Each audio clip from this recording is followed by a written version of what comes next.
Team opposition tries to tell you today that we are the ones trying to limit feminism. However, that is the opposite of what we're trying to do and showing that they didn't fully understand the motion. They also mentioned that we are saying no to stay-at-home dads, but that is only relevant to today's debate because feminism is specifically for women, and while it's applicable to men as well, in this instance it was valid. They tell us that housewives should be able to live in peace. But, however, this ideology shouldn't be that we should empower them, rather they should just be able to exist. Hundreds of years ago, the idea of feminism was created out of necessity. Team opposition would have you believe that a movement created to support women is not a movement that supports women. But our front of the house cares about women. The new feminist movement has the women's best interest in mind. Why is this? Because feminism was created by women for women. And in our side of the house, we support feminism, or side opposition obviously doesn't agree with it. We don't think that women need to wear makeup to feel beautiful, but side opposition seems to think that they do.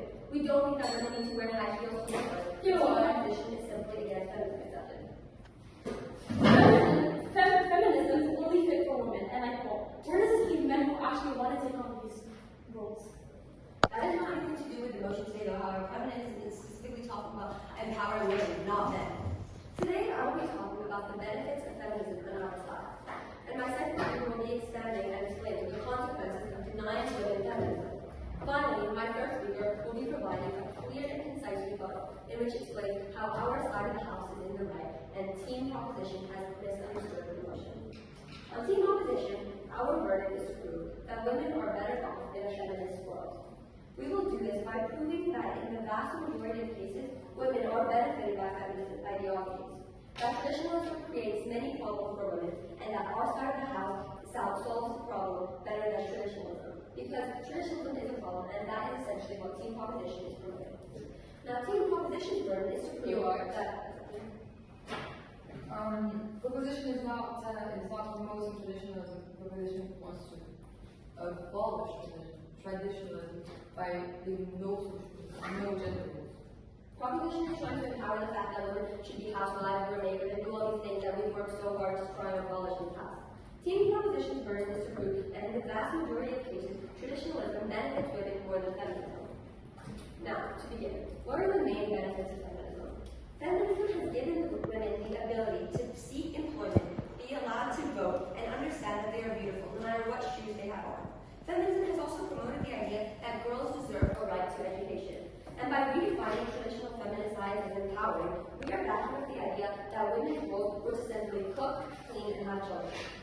By empowering the traditional roles, though, we are going right back to where we started, the bottom. Because instead of having women want to work as hard as they can, proposition wants them to be okay with being dependent on someone, aka being a housewife. Why is this? Well, if they are constantly seeing women be cheered on for simply cooking and cleaning and having children, then they'll have to believe that this is the extent of their life. However, we disagree, and we'll explain why the argument about housewives stands. Housewives have a history. Undoubtedly, the word has a slight negative connotation. When you think of the word housewife, your mind goes to a woman who was heavily dependent on her husband's ability to provide for her. And if he went away the next day, what would she do? But if feminism supports the idea that women can be more than a housewife, then that is inevitably better, and which is why, on opposition, we are trying to prove the fact that we shouldn't empower housewives. I mean, they can certainly exist and be, but they shouldn't be the reason that women get out of bed and do what they do. Because women can seek employment, have the right to vote, go to school, become a doctor, and do whatever else they want, not just be a housewife. We need a world where we are regretting the new and relevant parts of feminism. The benefits of feminism are countless. Like I said before, and I'll say it again, if women suddenly feel that they are empowered the most when wearing makeup and wearing high heels and being housewives, then we are just going backwards. Team proposition wants a world where women feel confined, where we're going back in history, but we couldn't disagree more. Now let me explain the weight of the benefits of feminism. You are. When you're saying that the ways brought down in the world where women are confined with the traditional gender roles, aren't you confining women by not letting them be traditional? So we never said that we won't allow them to be traditional. We are just saying that we don't want to empower them to be traditional because we don't want them to think that this is the extent of their life. We want them to be able to do what they want and live how they want and wear what they want and put on makeup as they feel, not just because it's empowering to do so. Now let me explain the weight of the benefits of feminism. The reason that this ideology is so incredibly incredibly important is because fundamentally, we do not want to go backwards. We don't want the world to become unrealistic